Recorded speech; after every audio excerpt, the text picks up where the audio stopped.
Dude, do you have any idea how much money that's costing you to eat out all the time? I'm not exactly a gourmet chef. Besides, working on videos all the time leaves little time to cook regardless. Eating out is just too convenient. Hmm, I might have a solution to your dilemma. Follow me and you'll see a world of pure imagination. Why did you say it like that? Now listen, bro. Don't go rushing to eat all. Okay. Oh man. Well, I just okay. I hope the hospital bed will be strong enough to support his weight after he's done.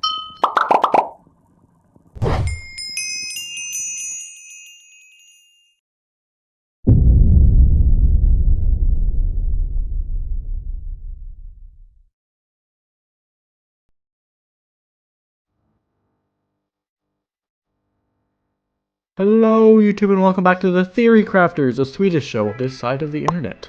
Last video we delved into the dark story of the twisted forlorn hollows. This video, hopefully we can set up a little bit of a lighter tone and enjoy some candy.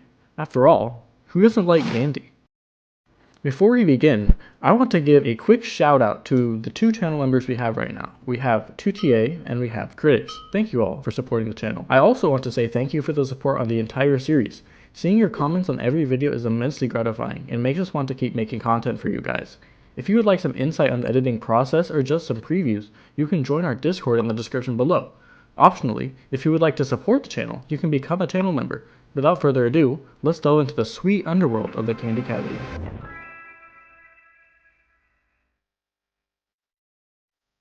Within the Cave Compendium, the in-game guide to the mod, it states that the Candy Cavity is, quote, likely believed to be a relatively recent addition to the overworld, likely created as a byproduct of nefarious magical experiments carried out by its native sorcerers, the Liquor Witches. This is interesting as it already provides us with a place in time and a reason for its existence, which isn't always the case with the previous 5 caves of the mod. Given the timeline we have been constructing, this cave is likely the last in the timeline as of today, though this doesn't necessarily matter because the Candy Cavity is in the same boat as the Forlorn Hollows, at least in the same way that it is because the Candy Cavity isn't part of the human story. Rather, the Candy Cavity follows its own path with little to no human influence.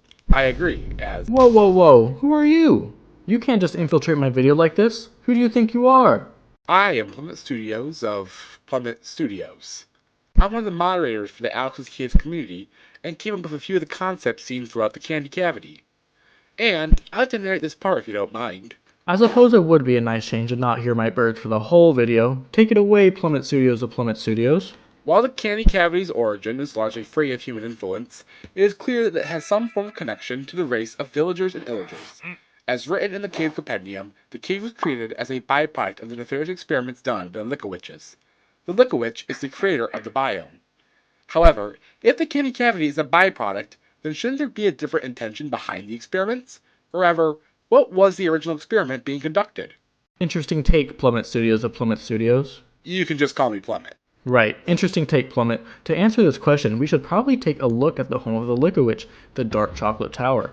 The tower is quite interesting as there are a few unique properties of it. There seems to be an emphasis on cauldrons, but that's rather typical of witches. No, what's the most compelling part of the Liquor Witch Tower is in the form of a golden cauldron. This golden cauldron is what's called the conversion crucible. The conversion crucible is a means of changing the biome into a completely different one.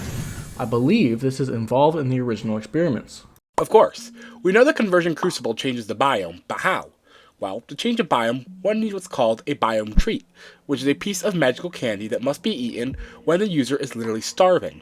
Perhaps the Liquor Witches never intended for the biome treat to be thrown into their cauldron, and instead the Liquor Witch was for some reason starving, and had to eat the only thing she had, which would be the biome treat, which almost looks like rock candy. I never noticed that actually. I suppose it makes sense though. You're literally changing the rock of the biome you're standing in and turning it into something else. Anyways, I like that idea. Maybe the Liquor Witch was outed from her village much like the illagers were, and was barely scraping by. But for what reason? I don't know if the answer particularly matters to the story, but it's likely that the villagers weren't too fond of witchcraft. We know that villages have some form of religion, given there are literally churches and clerics within them. With this being the case, witchcraft would have been seen as bringing the devil into their homes and frowned upon by the villagers. Regardless, if the Liquor Witches were ousted, I could see them finding it hard to survive. The Liquor Witch would probably set up shop somewhere with their cauldrons, and hunger would run its course. They'd be forced to eat the rock candy, but this wouldn't be any ordinary rock candy. That's right, it would be the biome treat, and the Liquor Witch might have been clumsy enough to drop the candy into the cauldron. However, rather than beginning to dissolve, the cauldron would demand something else, a candy cane. Checking her pockets, the Liquor Witch would find a candy cane she forgot that she had packed, and give it to the cauldron. The cauldron would begin to shake and a sweet aroma exploded from it. The new ground would give rise to more candy canes, and what was left in the golden cauldron would be some leftover radiant essence.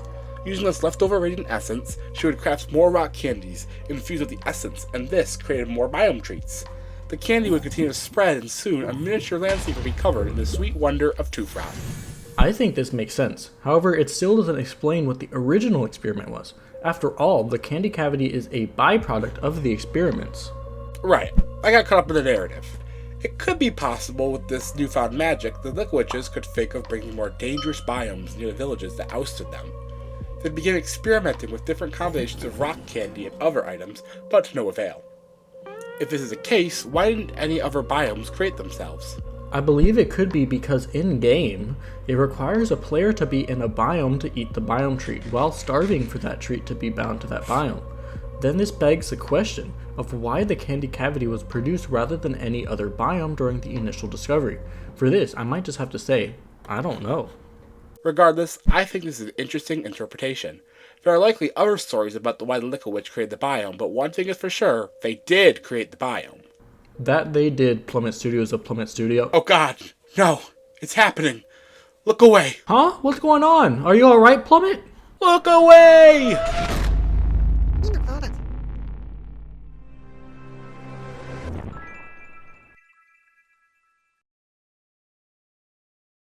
Well, that was odd. I don't advocate for drugs, but I'm almost certain he got baked. Anyways, with the witches constantly feeding the cauldron with more biome treats, they would eventually move underground where the effects could crawl up the walls and not be limited to simply the ground. Given lots of time, the candy cavity would spread far and wide until it spanned kilometers across. Eventually, things never thought possible would begin to manifest. The early candy cavity may have looked incredibly different than it does now. It might have literally been an oven as layers of cake baked to form the enormous canyon-like cake formations of the candy cavity. The heat might have been violent as these things were made. For example, there are what are reminiscent of jawbreakers in the ceilings, on the ground, and in the wall, littering the landscape. Jawbreakers can either have gum in the center or hard candy in the center. In the case of a candy cavity, we can clearly see hard candy in the center. The process of creating jawbreakers is quite long for the small candies we can eat today, as long as 4 days. It also involves a lot of hot air circulating to drive the flavor layers to the center. Now imagine the process, but multiplied from the measly 2¼ inches in diameter we see in today to about 15 meters across. That should hopefully give you an idea of how long it'll take to forge that naturally.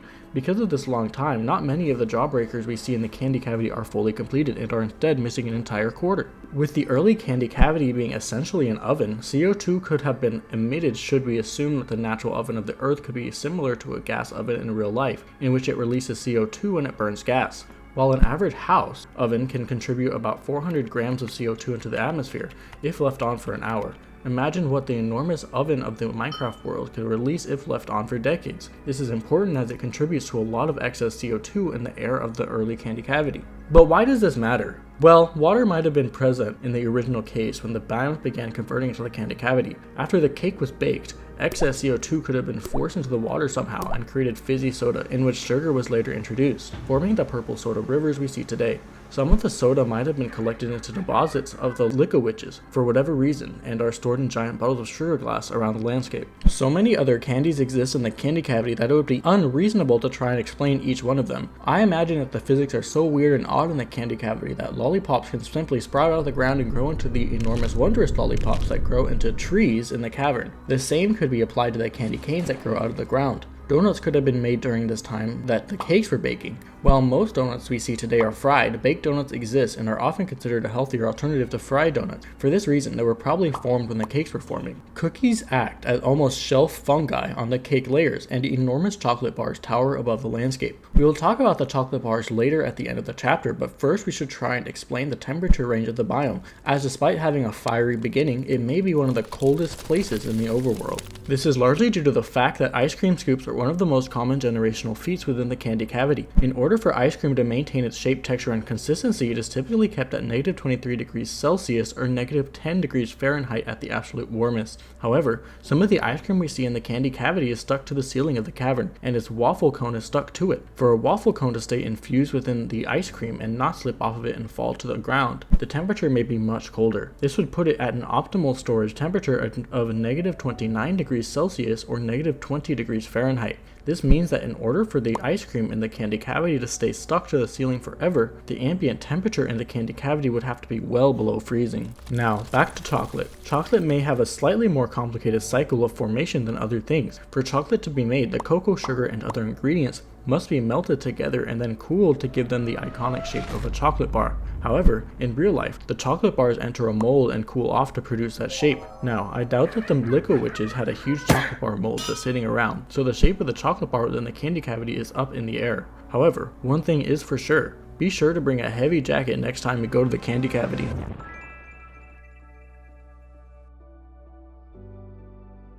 Of course, the generation of the candy cavity is one part of it, but the other part of it is what lives down there. Despite its sweet coat of paint, some of the denizens are incredibly sour. But how did they even come to exist? We will seek to answer that today. There are 9 total things that live in the candy cavity, one of which is a liquid witch, so that scratches one off our list. The first one we can talk about is the Swedish fish. Despite being a pun on the real candy of Swedish fish, these little guys swim contently through the soda rivers of this candy cavity. Their origins are quite simple once we decode how gelatin is made to begin with. Gelatin is made by extracting and processing animal bones, cartilage, and skin. Some examples of common animals being used for gelatin would be the bodies of cows and fish. The process consists of placing the animal's remains in boiling water to remove some of the organic compounds, and this results in the compound collagen. In essence, this means that gelatin is actually a protein. There are a couple of purities of gelatin and are shipped off to different industries. The crudest form of gelatin is sold off as animal glue or bone glue. The purer form would meet the food grade standard of gelatin, and the purest form would be sent to the medical industry to serve as capsules for medicine. For the sake of this video, logic would dictate that the Swedish fish, and by extension the gummy bears and gum worms, would use the food grade purity of gelatin. It would make sense that anything that lived in the caves prior to when the cakes were baking would likely have been killed by the immense heat and might have fallen in the boiling water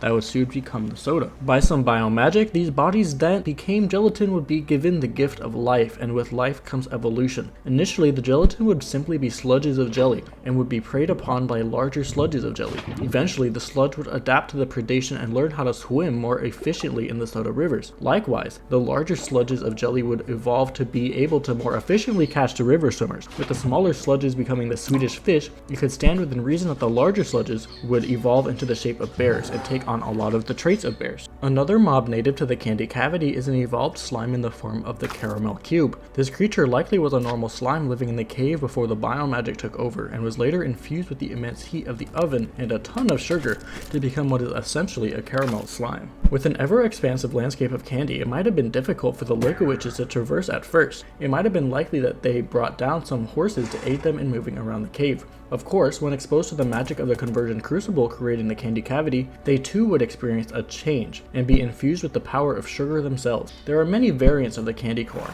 all with unique colorations that can be reminiscent of general candies and popsicles. There is of course the common candy cane, the popsicle of firecrackers, literally a candy corn, one of cotton candy, and one of what appears to be a mint chocolate chip ice cream. This covers all the creatures unintentionally created by the magic of the Liquid Witch, yet there is still quite a few more to talk about. The Liquid Witches never let go of their grudge against the villages for their ousting, and thus decided to create horrible candy monsters to protect and defend them, or to even sick them on the villagers that turned them away. In the sense, they follow a lot of the same paths that the Underzealous did in the Forlorn Hollows. One of the creatures built by the Liquid Witch would be the Gum Beepers. This takes the shape of a little retro gumball machine, but built to look and act like a creeper. Unlike the new creeper of the toxic caves, this one was likely built from the ground up rather than the augmentation of a creeper. Upon aggravation, the gum beeper would fire gumballs at its target. It does this until it runs out and eventually runs and explodes close to its aggressor. While it's not entirely successful in this regard, it can certainly confuse its target. The second creature is far more successful and seemingly designed to be as hyper-aggressive as possible and to achieve results. Do with that what you will. The Caniac is a lanky skeletal monster made of candy canes, sharpened and used as weapons. It will aggressively run at its targets, flailing its hook arms around, hoping to catch you with them. The sharp and sticky nature of the candy canes would entrap its target to slice and dice them. If for some reason it can't reach you, it will use its candy cane arms and fling itself towards you. It will stop at nothing until you are dead. With these two creatures, the Liquid Witches could now coordinate an attack on the village to act upon the next part of their overarching diabolical plan, to enact revenge on the village. However, when they were about to leave the cave towards the village, a loud rumbling was heard. The ground shook with immense power that the creatures were knocked to their knees. Looking at what was happening, a huge worm many tens of blocks long burst through the cake and frosting. The roar, echoing through the cavern, was stunning. The Liquid Witches decided they would use the power of the gum worm to raid the village and ride them to get what they wanted. They wanted them, the villagers.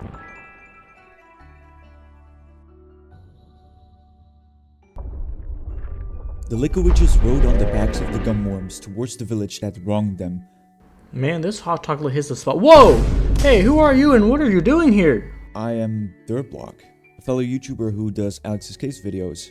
Who are you? What do you mean, who am I? I literally own this channel. You do? Huh. I didn't know that. I'll see myself out then. Whoa, where are you going? I could use a break, you know. These videos take a long time. Go ahead and narrate this part if you'd like. I'm going to enjoy this hot chocolate. Really?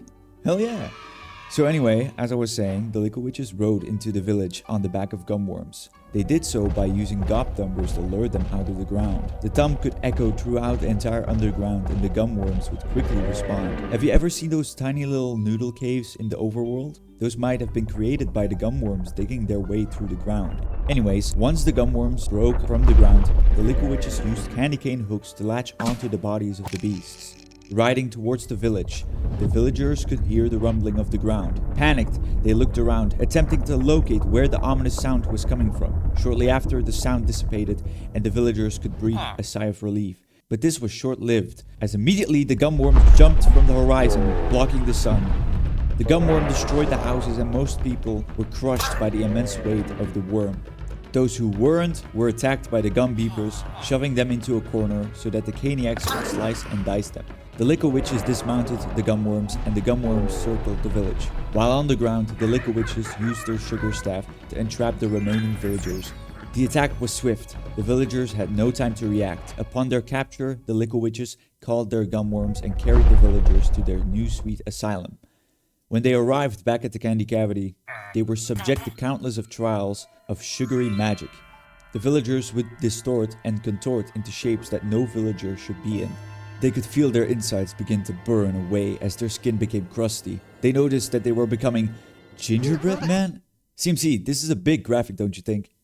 Huh? Oh yeah. It was the only reason I could think of as to why gingerbread men are down there. Just go with it.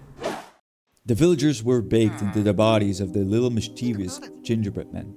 There were villager voices trying to be heard, but only as squeaky voices of the gingerbread men. It is why they are so fond of taking your candies.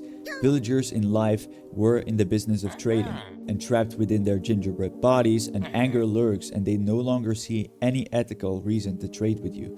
After all, they were not treated ethically when they became the gingerbread men. They were subject to days, weeks, months, or even years of torture before being released by the Liquid Witches. When they were released, the world they inhabited now was far different than their own. They were now too small to escape the enormous cavern and are forced to live and continue their legacies in the sweet abyss that is the candy cavity. Admittedly, this may be a huge leap in logic, but it's the story he wrote as his own interpretation. He encourages you all to ask yourselves the same question. How were the gingerbread men created, and why do they act the way they do? It's true. As always with all the videos here on Theory Crafters, you shouldn't take it all as the truth.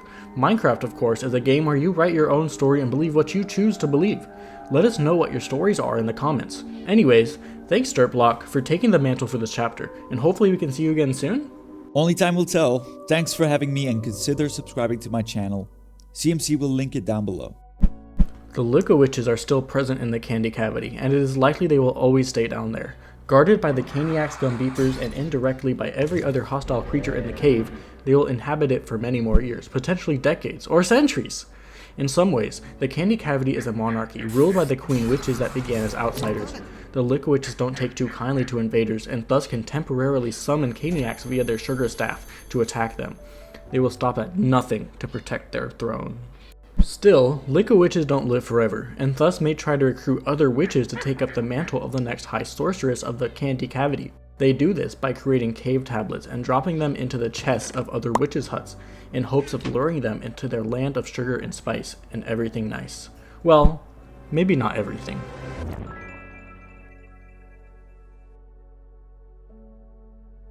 The story of the Candy Cavity is the last story of a cave we will cover for a while, because it's the last cave biome in the mod. It has been such a fun journey writing the stories and bringing them to life through the power of editing. While this is the last video on the cave biomes, we still have one more to get into, and that's about the lore of Tremorzilla. It may not be a particularly long video, but it should hopefully serve as a little bit of a fan fiction, for lack of a better term, about Tremorzilla, and dive deeper into a lore drawing than we probably should. Anyways, be sure to join our Discord for updates on future videos, and if you would like to support the channel, you can become a member. Thank you all for watching, and I'll catch you next time. Wait, before you go, be sure to check the last video we did on the Forlorn Hollows, or check the description below for the playlist of all the videos we've done so far.